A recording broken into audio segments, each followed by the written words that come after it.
Seja muito bem-vindo a mais uma videoaula aqui no meu canal do YouTube. E estamos aí numa série de conteúdos onde eu estou falando para vocês sobre emergência médica. E nessa série de conteúdos, o que é que eu fiz? Eu selecionei 4 livros voltados para emergência e estou extraindo conteúdos desses livros para compartilhar aqui em videoaulas. Então, quais são esses livros, Daniel? Emergência Médica, Suporte Imediato à Vida. Esse é um dos livros que eu estou utilizando para fazer as videoaulas também.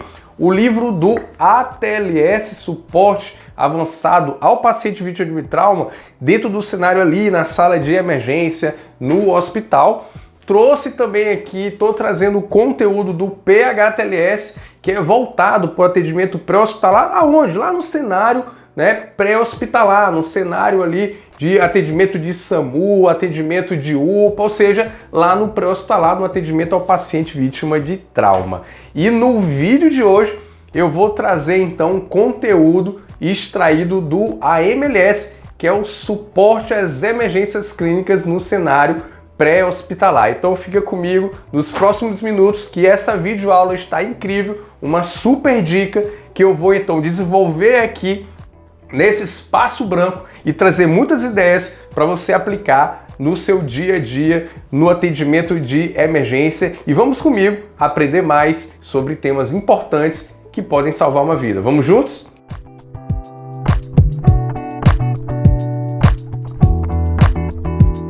Bom, então vamos para mais uma videoaula. Me chamo Daniel Lima, sou médico da emergência de um dos maiores hospitais de trauma e emergência do Brasil. E nessa videoaula de hoje, nós vamos falar sobre algo relacionado com distúrbios respiratórios que eu retirei lá do conteúdo do livro do AMLS, do Suporte Clínico nas Emergências. Então vamos lá. Pessoal, seguinte, nós sabemos que o paciente grave, geralmente é um paciente que vai estar o quê? Em intubação orotraqueal, né? Um paciente que vai estar intubado. E esse paciente grave, intubado, geralmente ele vai estar dentro, de um cenário de unidade de terapia intensiva, né? Esse paciente está lá na UTI, geralmente o paciente grave na UTI, ventilação mecânica, está lá intubado.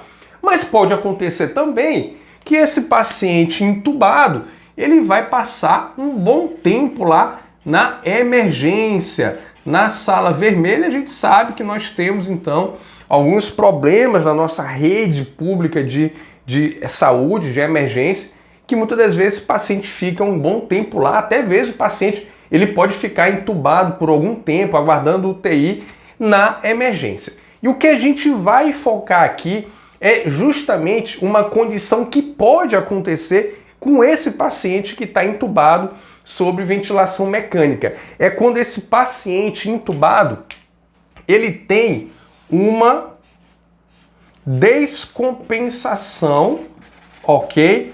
Aguda. Caramba, o paciente descompensou, ok? Uma descompensação aguda, ok? Isso aqui é uma situação crítica que nós devemos agir rapidamente. Daniel, o que é que eu faço nisso? O que é que eu tenho que fazer diante de um paciente que descompensa, ele tem uma piora agudamente e ele está entubado em ventilação mecânica? Da mesma maneira, turma, que uma relação aqui, durante uma parada cardíaca com o paciente sob monitorização, você verifica uma linha reta, o protocolo de linha reta, verificar carga, ganhos, derivação, é isso. Então, você vai ter que também ter uma padronização aqui nesse paciente que está entubado e tem uma piora aguda. Então, o que é que nós vamos fazer? Um dos primeiros passos, turma, a ser aplicado aqui nesse cenário é você desconectar esse paciente que está entubado em ventilação mecânica. O primeiro passo nesse cenário aqui que você pode instituir é desconectar e colocar ele ventilando manualmente no dispositivo bolsa, válvula, máscara, que é o conhecido aqui AMBU, né, turma? Só que AMBU, vamos lembrar que AMBU é um nome comercial. A gente sabe que aqui no Brasil acaba sendo muito conhecido né, o reanimador manual, dispositivo bolsa, válvula máscara, que é o mais adequado a se falar. Então, tira o paciente da ventilação mecânica, aplica a bolsa válvula máscara para você fazer, então, no caso, não vai utilizar a máscara, para você fazer a ventilação desse paciente. E a partir daí, turma, você vai ter que seguir uma sequência de avaliação. Daniel, que sequência de avaliação é essa? Vamos lá. Você vai ter que verificar, turma, e para isso vamos utilizar um acrônimo, né? Tá? Então vamos lá. Vamos começar com a letra D. E você vai ter que lembrar esses passos, essa sequência de avaliação que você vai ter que fazer. A letra D vai te lembrar para você avaliar a possibilidade de ter ocorrido um deslocamento de quê? Do tubo. Ok? Do tubo. Isso pode acontecer. Será que deslocou o tubo? Por isso que o paciente está piorando agudamente. Então você vai verificar se houve o deslocamento do tubo. Daniel, e como que eu vou fazer isso? Então você vai verificar a posição do tubo. Então você vai verificar lá a posição do tubo, tá? Do tubo. Você vai fazer também a ausculta pulmonar do paciente, ok? A ausculta pulmonar desse paciente, tá? E lembrando que você pode também até fazer a ausculta na região epigástrica e utilizar de métodos, né, mecânicos aqui para fazer essa verificação, como por exemplo a própria capnografia, e dar uma olhada na capnografia, tá, do paciente. O fato é que você tem que verificar se houve um deslocamento do tubo. E esse deslocamento do tubo pode acontecer de repente numa mobilização desse paciente, passou de uma maca para outra, esse paciente foi para uma tomografia e ele voltou agora. Então, algum deslocamento desse paciente, alguma mobilidade desse paciente pode ter provocado o deslocamento do tubo. O fato é que você tem que verificar o deslocamento do tubo nessa sequência de avaliação. Outro item para você avaliar nesse paciente aqui é obstrução, turma. Uma obstrução. Daniel, obstrução de quê? Mais uma vez, uma obstrução do tubo. E a obstrução do tubo aqui nesse paciente nos faz lembrar de uma condição muito comum em pacientes intubados, principalmente pacientes intubados com já um certo tempo, pacientes secretivos com infecções pulmonares, que é justamente a presença de rolhas. Daniel, o que são as rolhas? As rolhas, turma, são secreções que ficam acumuladas no tubo endotraqueal. E essas secreções, elas se aderem dentro do tubo, são secreções podem ser secreções espessas que levam a uma obstrução. Então tem que ser verificado a presença de rolhas através de uma boa aspiração desse tubo endotraqueal. Olha, das diversas traqueostomias que eu já fiz em UTI, da terapia intensiva, quantos tubos a gente verifica praticamente envolvidos de secreções, né, de conteúdo secretivo, que você vê, caramba, como que ele estava respirando, né, com tanto conteúdo, tanta secreção dentro do tubo, principalmente na porção mais distal do tubo endotraqueal. Então ficar atento para essa possibilidade, lembra do O de obstrução e verificar. Uma outra questão, outro fato que pode causar obstrução, turma, é o paciente que está o quê? Mordendo o tubo, ok? Pode ser que o paciente está mordendo o tubo, acotovelando e obstruindo. Então aí você vai colocar então um dispositivo para evitar que ele vai morder o tubo e verificar também a sedação desse paciente, ok? Esse é o segundo ponto para avaliar, mas tem mais algumas coisas para a gente seguir e avaliar nesse paciente. O próximo passo que você vai verificar, um desses itens, vai ser justamente aqui, ó, turma, o P. O P, para você lembrar, do pneumotórax, turma, do pneumotórax, lembrar do pneumotórax. O paciente ele está entubado em ventilação mecânica, ou seja, ele está sob pressão positiva. E pode acontecer aqui, e no caso é a principal causa de pneumotórax hipertensivo, né, um paciente vítima de trauma, a principal causa de pneumotórax hipertensivo vai ser o barotrauma, quando ele se submete às pressões positivas, em especial da ventilação mecânica. Então, o pneumotórax que eu estou falando aqui não é um pneumotórax simples, e sim um pneumotórax do tipo quê? Hipertensivo. E o pneumotórax hipertensivo, turma, é uma causa de morte. Lembra lá dos 5H e 5Ts, o fato que pneumotórax hipertensivo pode levar a uma parada cardiorrespiratória. E o ritmo cardíaco, vamos lembrar, o ritmo cardíaco de parada nesse paciente vai ser em AESP ou assistolia. Então, devemos identificar precocemente. E um dos achados que podem acontecer e que são comuns nesse paciente em ventilação mecânica que faz o pneumotórax hipertensivo vai ser o enfisema subcutâneo. E enfisema subcutâneo que pode seguir para a região cervical, alcançar a região da face, descer para o abdômen, alcançar até a região pélvica, raiz da coxa. Já atendi pacientes com enfisemas com essas proporções. Então a gente tem que ficar atento e verificar isso. Fazer a verificação da ausculta, fazer uma avaliação da circulação do paciente, porque sim, o pneumotórax hipertensivo vai levar a um colapso circulatório. Então eu tenho que identificar. E na presença do pneumotórax do tipo hipertensivo, identifiquei, eu tenho que tratar.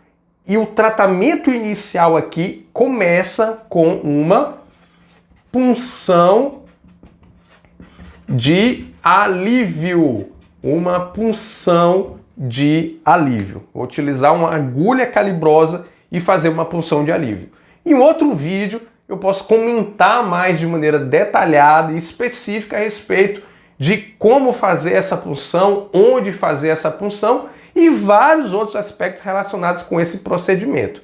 O fato é que conseguir uma agulha calibrosa e fazer uma punção é muito mais rápido. Então você vai instituir isso rapidamente do que aguardar um material para drenar o tórax. O fato é que é punção de alívio, só vai aliviar, não vai resolver. O que vai resolver vai ser então a drenagem torácica, ok? Então se liga nisso e não entenda que só a punção de alívio vai resolver aqui as coisas. É um tempo que você tem para evitar que o paciente tenha uma PCR enquanto você não faz a drenagem de tórax.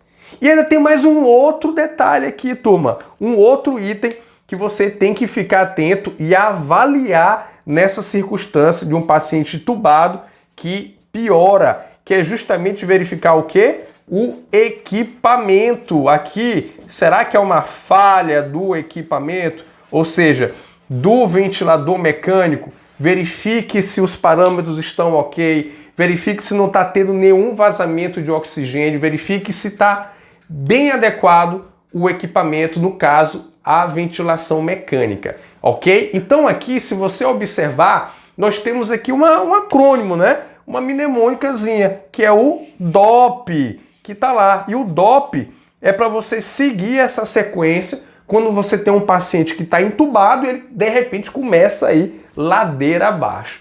Só que eu adoro mnemônicas, são uma excelente ferramenta de aprendizado e eu adoro criar mnemônicas para o meu estudo, para o meu aprendizado e compartilhar também. Eu acho que isso facilita muito o processo de ensino e aprendizagem. Só que DOP não ficou muito legal para mim de estar lembrando. DOP. Bom, o fato é que eu criei aí uma mnemônica melhor do que, para mim, eu acho melhor do que o DOP, né? Então a gente costuma dizer aqui, né, isso principalmente aqui no Nordeste, que, olha, se algo acontece e não fizer nada, vai dar errado. Vai dar bode. Cara, isso vai dar bode. Ou seja, isso vai dar errado. O fato é que, se você tem um paciente que está entubado em ventilação mecânica e se você não seguir uma avaliação dirigida, seguir esses passos, vai dar bode. Vai dar problema. Esse paciente pode ter uma parada. Eu tenho que seguir essa sequência. Então você vai lembrar do bode. E o bode é justamente a aplicação dessa mnemônica. E aí eu então adaptei a mnemônica bode, onde o B eu tenho que verificar o barotrauma, e aqui o barotrauma eu vou lembrar do pneumotórax hipertensivo, então eu tenho que ver logo isso, porque esse paciente pode ter uma PCR por conta desse pneumotórax hipertensivo. Então aqui no barotrauma eu vou lembrar do pneumotórax hipertensivo, tá, turma? Tenho que identificar o pneumotórax hipertensivo. O O, como nós já falamos, de obstrução. O D, de deslocamento do tubo. E o E, do equipamento, para você checar o equipamento. Então, essa é a mnemônica bode, né, adaptada do DOP e que fica mais fácil de lembrar. O fato é que, em situações de emergência, onde você tem que ter uma tomada de decisão rápida, para isso você tem que ter uma sistematização, você tem que ter praticamente uma resposta medular e avaliar através de algo estruturado, um passo a passo, para você então impedir que haja complicações. Então, essa foi mais uma videoaula onde eu compartilho com vocês aqui no meu canal do YouTube conteúdos com direcionamento bem especial para a emergência médica. Eu te convido a mandar a sua pergunta, fazer os seus comentários, clicar no joinha aqui desse vídeo, dar um like se você gostou desse vídeo, se inscreve no meu canal e não esquece de acionar o sininho para você receber notificações de uma próxima videoaula. E também tem outra, compartilha esse vídeo com teus colegas de trabalho, colegas de faculdade, é importante que essas dicas, esse conhecimento alcance mais pessoas. Alcançando mais pessoas, mais profissionais, mais pacientes serão beneficiados. Então fica aí mais uma videoaula e até a próxima, até um próximo conteúdo aqui no nosso canal. Meu grande abraço e até a próxima. Tchau, tchau!